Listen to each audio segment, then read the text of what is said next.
So, moving on to ingested poisons, about 80% of poison is by mouth. And so, you might see a test question that asks about that. Usually, this is going to be accidental in children and deliberate in adults. So, what that means is that usually children will pick up pills thinking that they're candy, or they pick up a cleaner, not sure what it is, and take a drink of it. Whereas adults, usually, if they're taking pills by mouth, whether it is substance abuse or truly as an attempted suicide, it's deliberate. The signs and symptoms are going to vary depending on what the type of poison is, as well as the age of the patient and the time that has passed since ingestion. And that time key piece is very key here. Because once it's started to absorb in the body, if it's been longer than about an hour, there's not a lot that can be done to reverse it. Signs and symptoms can include burns around the mouth, just depending on what it is. If it's a chemical, it could be gastrointestinal pain, vomiting, cardiac dysrhythmias, or seizures. We want to treat these signs and symptoms and notify poison control and medical control. Very important that we go ahead and call poison control just to see if there's anything household related that can be taken to deactivate some of those poisons. We want to consider this if there is any unabsorbed poison in the gastrointestinal tract, and whether we can safely prevent its absorption with the use of activated charcoal. So again, if it's been less than about an hour or around the hour mark, then activated charcoal should be considered, unless it was some type of acid, alkali, petroleum gas, something like that, that could potentially cause additional damage to the esophagus if the patient were to vomit.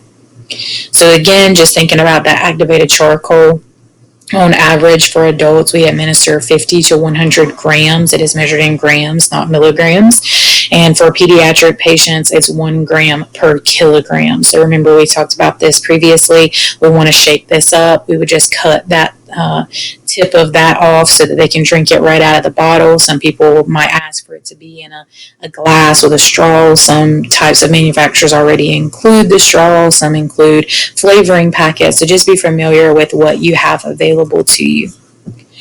Looking at injected poisons, exposure by injection includes intravenous drug use and envenomation by insects, arachnoids, or spiders, and reptiles. Usually, this is absorbed very quickly into the body and cannot be diluted or removed from the body in the field. So that's very important for you to know that we can't take this back. There's very little that we can do to counteract it. There's very little that we can do to absorb it once it's already been absorbed into the bloodstream. Some of these we can provide treatment for the signs and symptoms, but we can't do a whole lot to take it back out of the body.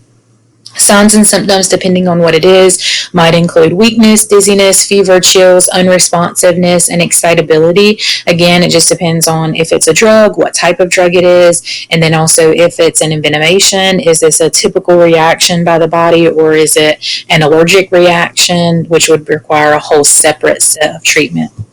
We want to monitor the airway, provide high flow oxygen, be alert for nausea, vomiting. Again, that's going to go with airway management, and transport promptly. If this is something where you're going to have swelling, so thinking about like snake bites, spider bites, things like that, we want to remove rings, watches, bracelets, any type of restrictive clothing around the area to help prevent any obstruction if swelling does occur.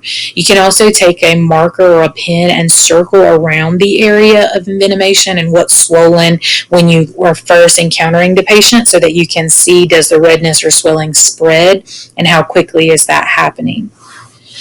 Looking at the scene size up, we want to take the standard precautions and look for clues that would indicate the type of substance that's involved. Is there any type of odor in the room? Is the scene safe?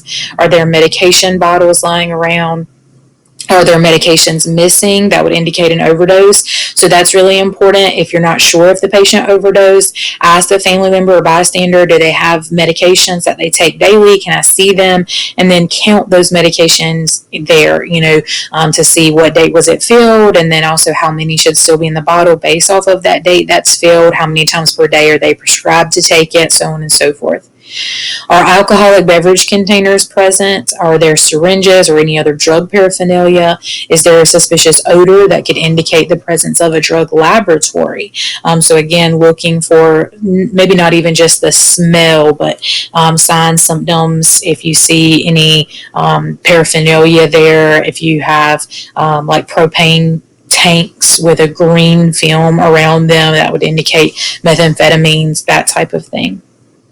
Looking at the primary assessment, we want to determine the severity of the patient's condition, get that general impression, looking for their level of consciousness, identifying any life threats, and that's the same for any primary assessment, regardless of what's going on with the patient. We want to determine, are there any life threats, and intervene if there are. We don't want to assume that a conscious, alert, and oriented patient is stable. They could still have something going on, especially if this was intentional. They might be very withholding of what medications they took or why they wanted to harm themselves. So doing a thorough assessment, very important. We're going to look at airway and breathing, ensuring an open airway and adequate ventilation. If the patient has any breathing difficulty, begin oxygen therapy. Again, considering, do I need a nasal cannula? Do I need a non-rebreather? Do I need to ventilate the patient if there's a problem with their rate, rhythm, or quality of breathing? We're looking at the pulse as well as the skin color, temperature, and condition.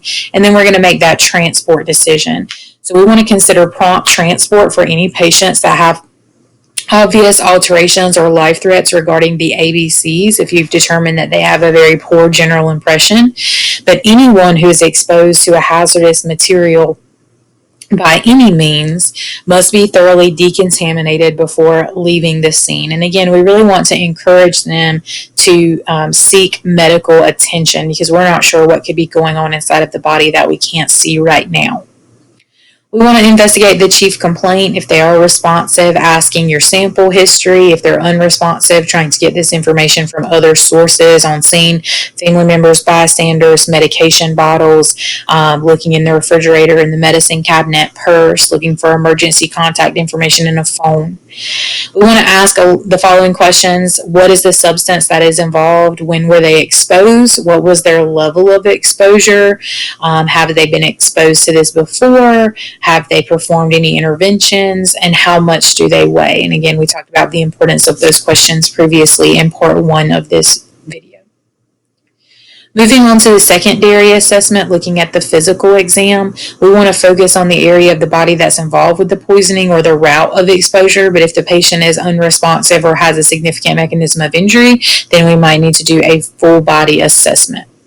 A complete set of baseline vital signs is very important here. This is going to give us a baseline so that we can identify, are there any changes in the level of consciousness, pulse, respirations, blood pressure, skin color, temperature, condition, those types of things that could be telltale signs regarding poison or toxic use.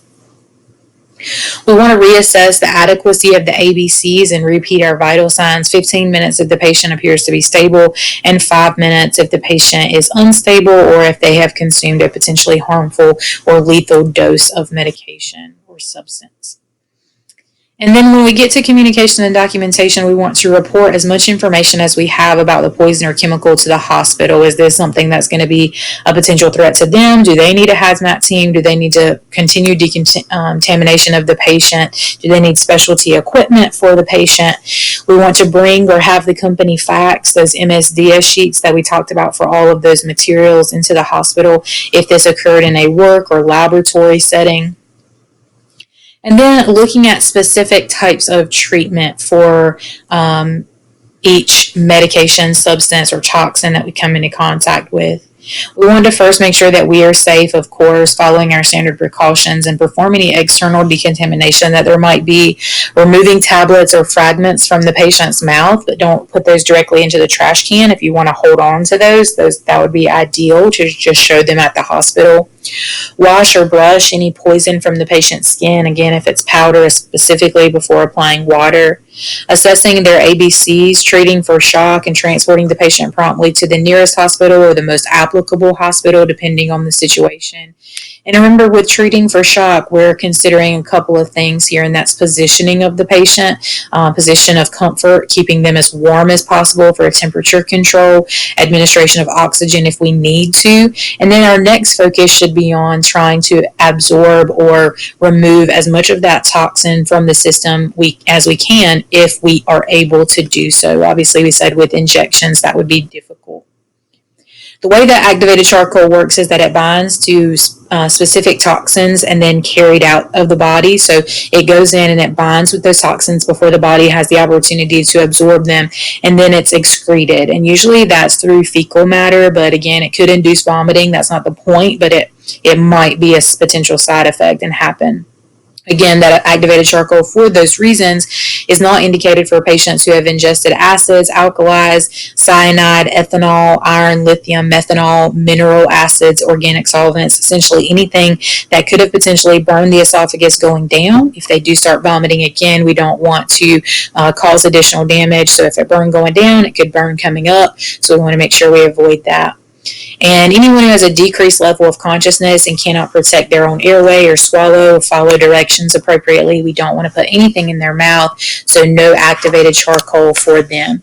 Again, we talked about how this is packaged, usually up to about 25, 50, 100 grams in the bottle, depending on the manufacturer. Some of those trade names, Instachar, Actidose, Liquichar, 1 gram per kilogram of body weight for a child, and that technically is the dose for an adult as well, but usually we will go 50 to 100 grams for an adult. If you need to obtain medical approval from medical control just because of your protocols, if it's not already standing, it is standing for North Carolina, but if your local protocols differ, then we want to get that permission and then shake the bottle vigorously, cut that top off, administer to the patient, have them drink it, and then record the time that it was administered. That's very important.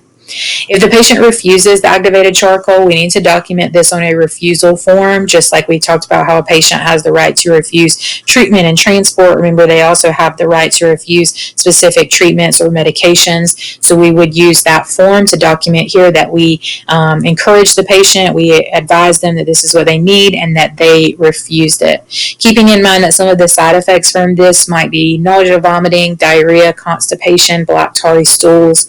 If the patient has ingested a poison that causes nausea, then they may vomit after taking the charcoal. Also, sometimes just the smell, the consistency, the taste of the charcoal itself can make the patient nauseous. Looking at some of those specific poisons, again, over time, a person may need an increasing amount of a substance to achieve the same result, and that's called developing a tolerance, and you're going to see some test questions that ask about that, developing a tolerance. So you need more and more to produce the same effect or the same high, usually, that you originally got. Safety awareness and standard precautions cannot be overemphasized here. Known drug abusers have a fairly high incidence of serious and undiagnosed infections like HIV, potentially hepatitis. They could also be potentially violent and be a threat to you, so please make sure that you're being safe. If the patient has ingested alcohol, understand what can happen here. So alcohol itself can damage the liver, whether through chronic overuse or occasional heavy use, which is binge drinking.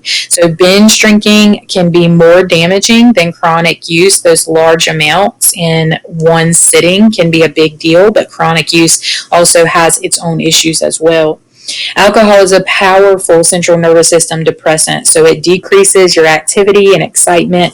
It induces sleep and dulls the sense of awareness, slows the reflexes, and reduces the reaction time. So that's why even if you have 1 or 2 beers and you feel like you're okay to drive, a lot of times you're not, because your reaction time is going to be decreased. It can cause aggressive and inappropriate behavior and lack of coordination, leading to a lot of potential for injury. It also increases the effects of other drugs and can commonly be taken with other substances, which is extremely dangerous. If a patient exhibits signs of serious central nervous system depression, we might need to provide respiratory support. Keeping in mind this can also cause vomiting, so that management of the airway is a big deal. We might need to suction the patient. They might experience frightening hallucinations or delirium tremens or DTs. Usually this comes with withdrawal from alcohol, but it can be from overuse as well. Those delirium tremens characterized by agitation and restlessness, fever, sweating, tremors, confusion or disorientation, delusions, hallucinations, and seizures. So I'm going to stop this portion of the video here, and I will catch you guys in part 3.